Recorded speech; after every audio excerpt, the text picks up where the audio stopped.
আচ্ছা ফাতেমা, তুমি কি করছো? এই যে আমি নান বাড়িতে চলে এসেছি, আমি ঘুরছি। আর ওই যে কি কাজ করতেছো তুমি যেন? আমি যেন ফুল একটা ধুচ্ছি। দেখো না মামি সুন্দর। উম, তাই আহ, দিছি, আর মামি ওইগুলো ছিঁড়তে হয় না বাবা। আমি এগুলো তুলছি। তাই।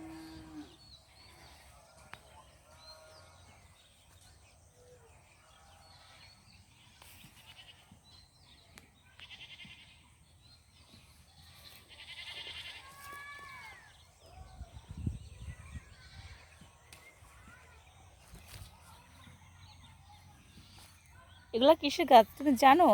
ধনা হ্যাঁ, পাতা গাছ, এই দেখো। এটা ধনে পাতা গাছ। এগুলো আমি নিয়েছিলাম, তাই এগুলো নাচছি। ধনা পাতা গাছ করা ওঠাও তো দেখি কটা।